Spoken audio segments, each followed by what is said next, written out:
Les amis, bonjour, bonjour, soyez les bienvenus au petit déjeuner de Devenir pour agir. J'espère que vous allez bien, que vous avez passé une agréable semaine.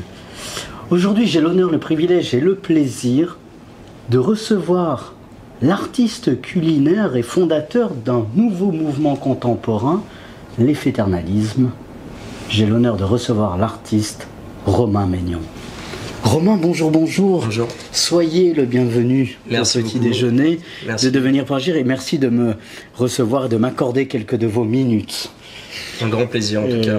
Pour réfléchir. Et je voudrais tout d'abord commencer l'interview par une citation de Francis Ford Coppola.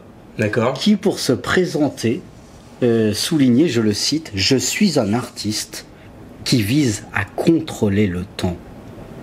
Et vous, Romain, qui êtes-vous ? Moi, je m'appelle Romain Maignan. Donc aujourd'hui, je me présente en tant qu'artiste culinaire. Donc voilà. Donc l'idée, c'est de transformer la gastronomie en une œuvre d'art qui se mange. Donc de véhiculer des émotions à travers les miennes. Donc d'essayer d'amener les gens dans mon monde et de les faire manger d'une nouvelle manière. De leur présenter de la food, mais de manière artistique. Alors on va en discuter, on va discuter de tout cela. Mais peut-être, avant d'approfondir la réflexion, Romain Maignan, quelle est selon vous, non pas comme les autres vous voient, mais selon vous, quelle est votre plus belle qualité ? Je dirais ma plus belle qualité, ça serait ma générosité. Je pense qu'on peut pas donner aux gens si on ne se donne pas à soi-même. Donc je pense que j'essaye de prendre soin de moi et pour pouvoir donner aux autres. Et donc et je donne naturellement. Donc je pense que c'est peut-être une de mes qualités premières, Emmanuel. Super. Vous êtes défini tout à l'heure comme un artiste culinaire. Ouais. Quelle définition donnez-vous de l'artiste ? Je pense que l'artiste, il crée c'est un créateur d'œuvres et en fait c'est un vecteur d'émotion. Donc ça peut être une émotion positive, ça peut être une proximité, mais ça peut être aussi quelque chose qui dérange. Donc je pense qu'en fait c'est un artiste, c'est quelqu'un qui vient chercher chez toi quelque chose. Voilà. Donc j'essaye d'aller chercher chez les gens une émotion nouvelle et qui, à travers celle-là, s'en souviennent. Créer un souvenir à travers ça. Alors tout à l'heure dans votre présentation, je disais que vous étiez en effet le fondateur d'un nouveau mouvement contemporain, l'éphéternalisme. Mm-hmm. Je vais approfondir cette réflexion avec vous, en tout cas ce nouveau concept. Mais comme vous en êtes le fondateur, présentez-nous ce mouvement. Donc, alors, l'idée, c'était de poser des mots en fait sur ma vision. Et donc, l'idée, c'était de créer un mouvement unique qui me représente. Donc, c'est la contraction de l'éphémère et de l'éternel. Et l'idée, en fait, c'est d'utiliser comme moyen d'expression le consommable. Donc, le consommable qui peut être très luxueux comme très populaire. Et de les mettre au service de l'éphémère, donc à travers des présentations artistiques et ludiques et éphémères, où les gens viennent après manger une œuvre, donc créer un souvenir à l'instantané, qui perdure dans le temps. Et l'éternel, c'était justement d'encapsuler l'éphémère, donc le consommable qui est éphémère, donc c'est-à-dire d'encapsuler l'éphémère et de créer des œuvres qui perdurent dans le temps, donc des œuvres pérennes, pour le coup. Vous parlez de temps et d'éternité, deux grands concepts temporels. Mm-hmm. Quelle définition donnez-vous du temps ? Ce qui est marrant dans l'art, en fait, c'est une des choses les plus intemporelles qui existent. Ça traverse le temps. Donc en fait, c'est une trace de l'homme qui dure dans le temps. Donc c'est ce qui me plaît dans l'art. Mais la problématique que j'avais, c'est que faire des œuvres éphémères, ça ne durait pas. Donc j'étais un peu contrarié. Donc du coup je me suis creusé un peu et je me suis dit de créer la contraction de ces deux mots pour en faire qu'un. Pour moi ça a été la solution de ça. Alors avec l'éternel, avec l'éphémère, en préparant cette interview, je suis allé voir un peu ce que disaient nos artistes et j'ai trouvé une citation de Woody Allen qui souligne et qui donne la conception de l'éternité. Peut-être avant de donner cette citation, quelle définition donnez-vous de l'éternité ? L'éternité, c'est intemporel. C'est quelque chose, en fait, à partir du moment où on est vivant, c'est quelque chose qui nous reste à jamais. Que ce soit un souvenir très ancré. L'éternité, pour moi, c'est un ancrage émotionnel assez intense. Et l'éternité, c'est aussi des choses qui traversent le temps. Alors, Woody Allen souligne l'éternité, c'est long, surtout vers la fin. Ma question, Romain Maignan, est la suivante. Par cette réflexion de Woody Allen, selon vous, comment l'éphéternalisme cherche-t-il à capturer l'éternel dans une expérience éphémère, comme celle d'une œuvre que vous faites, comme celle d'un repas, par exemple ? Justement, c'est de créer un souvenir qui, jusqu'à la fin de tes jours, te restera. Je pense que c'est ça qui m'intéresse sur l'aspect éphémère. Et de se dire qu'en fait, on va manger une œuvre, par exemple, à base de chocolat, et de se dire, on va repartir de ce dîner ou de cet événement avec une toile peinte avec du chocolat. Et en fait, il y a une suite logique de se dire, on l'a mangé, mais aussi on peut l'exposer chez nous. Et d'encapsuler l'éphémère de cette manière-là, de se dire, en fait, il y a une suite logique. Et pour moi, ça crée un souvenir aussi. Moi, ce qui est marrant des fois, c'est que chez moi, j'ai des œuvres peintes avec du chocolat, et pendant 3 mois, ça sent le chocolat. Donc je rentre chez moi, ça sent le chocolat. Et ça, en fait, je trouve ça magique. Alors, forcément, ça s'estompe, mais c'est un peu la magie de cette démarche artistique aussi. C'est d'être stimulé au niveau des sens. Oui, d'être stimulé au niveau des sens, et à travers les œuvres que vous réalisez, Romain Maignan, que cherchez-vous à célébrer ? C'est une bonne question. En fait, je sais pas s'il y a quelque chose à célébrer. Moi, je pense que personnellement, ce que je veux célébrer, c'est l'instantané.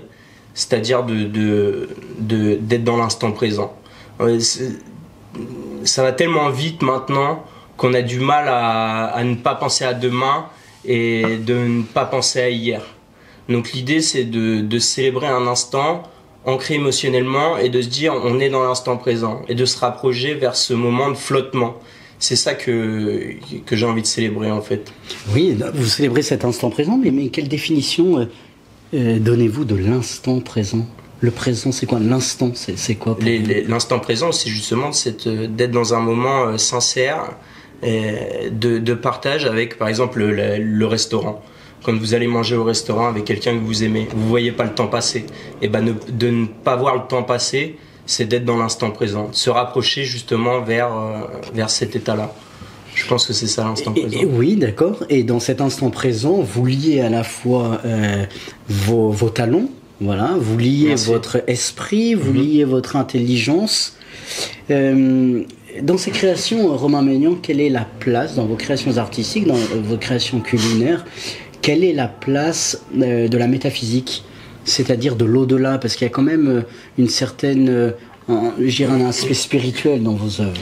Bien sûr, après, aujourd'hui, ce qui est marrant, c'est que c'est une forme de croyance, c'est ma croyance à moi. Je crois en mon projet, je le bâtis, donc j'arrive à emmener des gens avec moi, parce que peut-être que je crois en moi, mais justement, c'est une croyance, c'est un état d'esprit. Je me lève le matin, j'ai envie de rendre en fait de la noblesse à des produits populaires, par exemple, de se dire peindre avec du chocolat ou encapsuler des pop-corn sur des toiles. Voilà, c'est ça un peu mon énergie, ma dynamique, c'est de me rapprocher de ça. Et d'où puisez-vous votre imagination ? Alors ça, je pense que en fait c'est j'ai réussi à conserver mon âme d'enfant. Quand on est enfant, on a des rêves, et la plupart des gens, quand ils grandissent, ils voient toutes les contraintes de la vie. Donc ils abandonnent leurs rêves. Et donc la différence entre l'enfance et quand on est grand, c'est il faut savoir rester un enfant. C'est le plus dur, c'est de réaliser ses rêves après. Parce que quand on est enfant, on a des rêves, mais quand on grandit, il faut les réaliser. Et je pense que j'ai gardé cette énergie-là, de vouloir réaliser mes rêves, qui sont alors peut-être que des fois elles sont un peu démesurées, mais je pense que c'est ça mon énergie, c'est de garder cette âme d'enfant et de pouvoir la transporter le plus longtemps possible en tout cas. Le plus longtemps possible, quelque chose qui est long, quelque chose qui est dans le temps. Romain Maignan, vous reproduisez des œuvres, finalement, vous servez d'œuvres, voilà, vous les reproduisez de manière culinaire, artistiquement parlant. Quelle est la place de la liberté, de votre liberté, à travers vos œuvres, dans la conceptualisation de votre œuvre? Alors aujourd'hui, je m'inspire, je reproduis, je préfère dire que je m'en inspire, parce que reproduire à la lettre, il faudrait que je peigne avec de la peinture ou de l'acrylique. Aujourd'hui, ma liberté, elle est dans le produit. C'est-à-dire que quand je m'inspire d'une œuvre, je vais regarder les couleurs, je vais regarder aussi l'histoire de l'artiste, mais et à un moment donné, je vais me dire, mais en fait, la culture de l'artiste peut-être va être marocaine, israélienne, je ne sais pas, peut-être espagnole. Donc ça va être sa culture, et ensuite il va y avoir sa démarche artistique, c'est du cubisme, c'est de l'abstrait ou autre. Et en fait, je vais essayer d'à travers ces deux-là, je vais me dire, si c'est espagnol, pourquoi pas travailler des produits espagnols, et les couleurs, travailler justement des couleurs naturelles de plantes ou de pigments d'épices. Voilà, c'est ça, ma liberté, elle est dans justement cette recherche-là. Et avec cette recherche, après, j'essaye de m'exprimer pour me rapprocher au mieux de l'artiste. Votre liberté ou votre libre arbitre? Alors, très bonne question. Je pense que c'est un peu des deux. C'est un équilibre, un peu comme l'éphémère et l'éternel. C'est un équilibre entre les deux. Je pense que ce qui est important, c'est de pas se mettre de limites, de s'écouter soi et de faire ce qui est bon pour soi, de s'aimer, et c'est ça la vraie liberté et le vrai libre arbitre, alors peut-être. Et finalement, lorsque vous terminez une œuvre, tant et si bien qu'elle soit terminée, je ne sais même pas si on peut dire qu'elle est terminée, qu'une œuvre est terminée, parce que si c'est éternel, je dirais il n'y a pas de début, il n'y a pas de fin en tout cas. Comment concevez-vous le fait que vous liez à la fois, qu'il y ait une harmonie à la fois entre l'esthétique et le sensoriel? Bien sûr. Quelle est cette harmonie? En fait, ce qui est important, c'est ce que je dis souvent, c'est de travailler les 5 sens. Donc les 5 sens, on les connaît. Il y a le kinesthésique aussi. Donc ça veut dire l'interactivité qu'on a avec le moment. Et je dis souvent, on va finir par le gustatif, un peu comme la cerise sur le gâteau. C'est-à-dire qu'on va rentrer dans une pièce, déjà on va avoir la performance. On va être captivé par le moment, on va peut-être entendre de la musique, on va se laisser porter par l'esthétique, on va sentir des odeurs, des odeurs de produits qui peuvent, des épices, et à la fin on va finir par le gustatif. Donc c'est un peu comme la cerise sur le gâteau. Donc c'est ça pour moi le travail des sens, c'est d'emmener la personne sur un chemin et de dire wow, c'est déjà waouh en fait. Et à la fin, quand on va prendre une cuillère et on va créer sa propre œuvre personnelle, parce que quand il va y avoir du chocolat, les gens ils vont aller le chercher en premier, les autres ils vont aller chercher la chantilly. Donc chacun crée son propre dessert en soi. Donc c'est ça qu'en fait, c'est de ramener les gens à leur âme d'enfant et de manière ludique, leur faire un parcours d'essence et après de se dire mais en fait c'est incroyable et on va chercher notre propre dessert. C'est ça. C'est hyper intéressant. Chateaubriand souligne le goût et le bon sens du génie. Le goût et le bon sens du génie. Romain Maignan, quel est votre génie? Je ne sais pas si j'ai du génie. En tout cas, ma force, c'est de me rapprocher de ma singularité. C'est de me dire, en fait, peut-être que je me trompe dans cette démarche, mais de me dire, en fait, j'ai passé 10 ans de ma vie où j'ai pas vu le temps passer.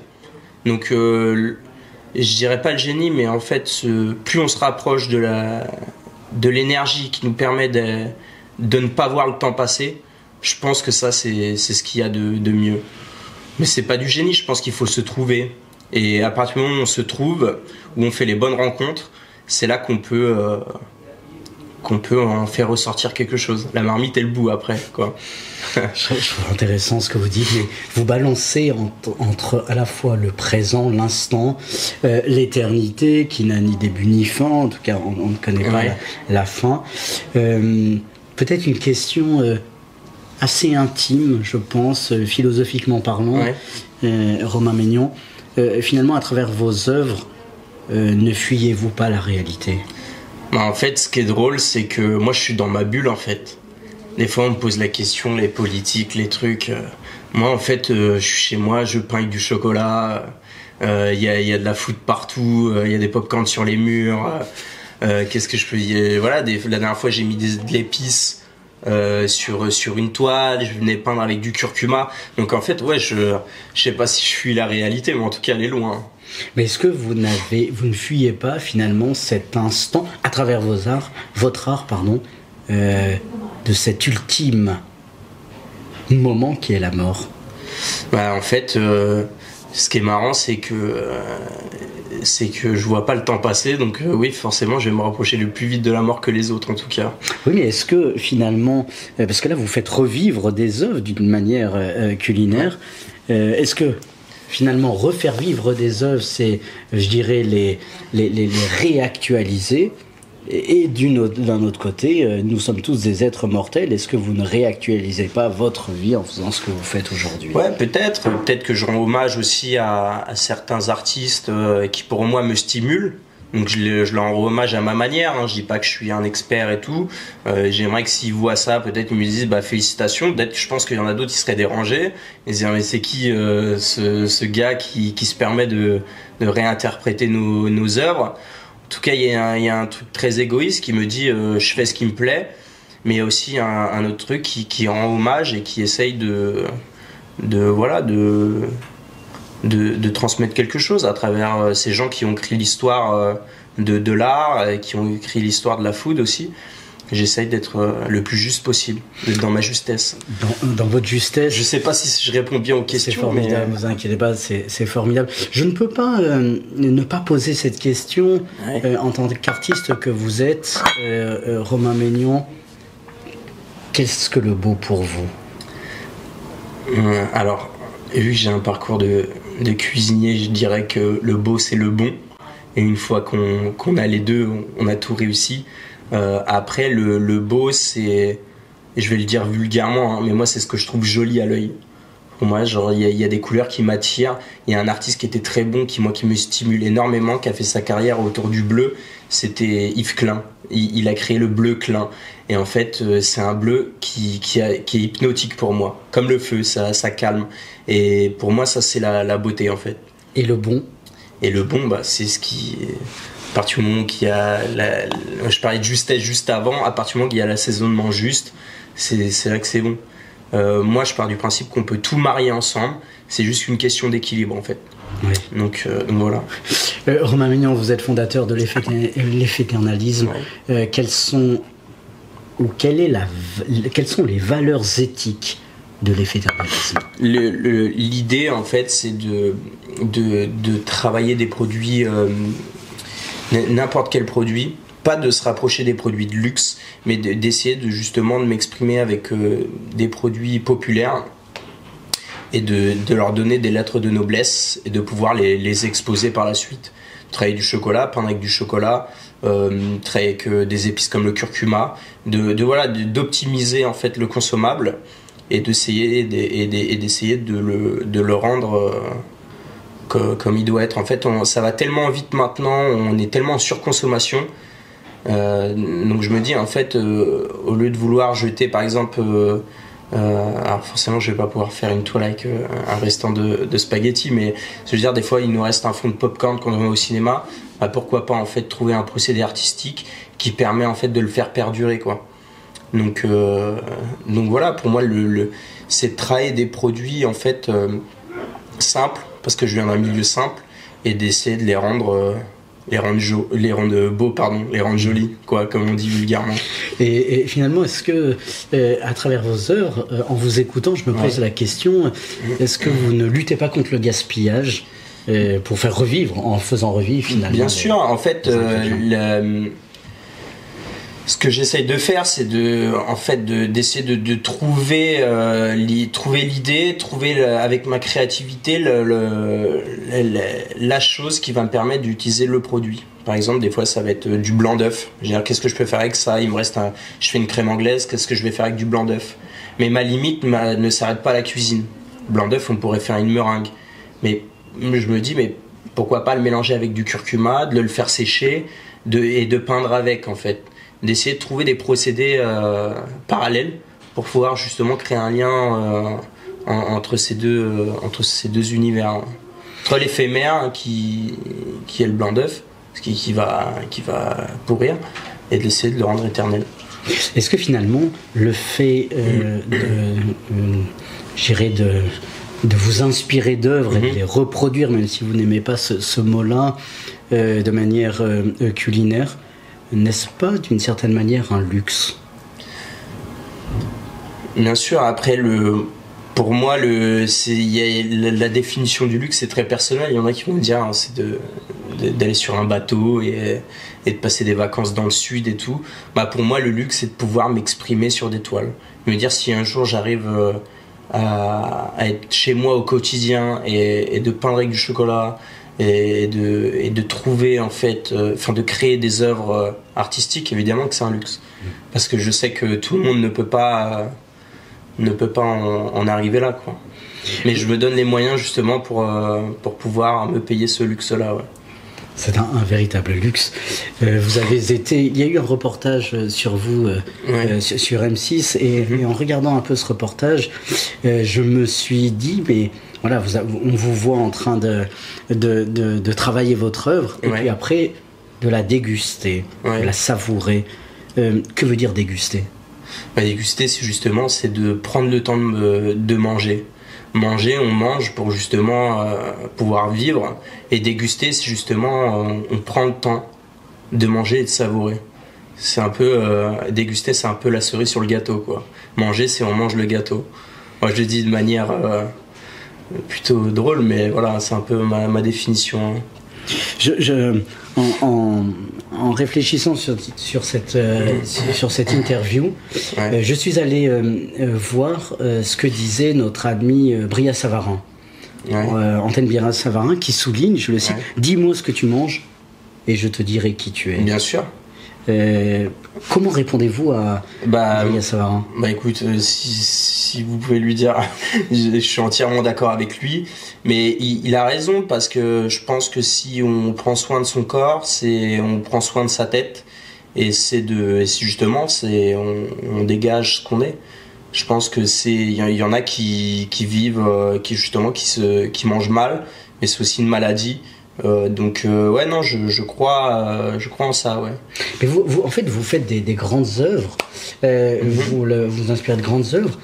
Combien de temps, temporairement parlant, une œuvre peut durer sans qu'elle non pas pourrisse, mais elle dégénère, quoi. Ouais. Alors en fait, ce qui est marrant, c'est que le temps de concevoir l'œuvre, ça va durer entre 15 et 20 minutes.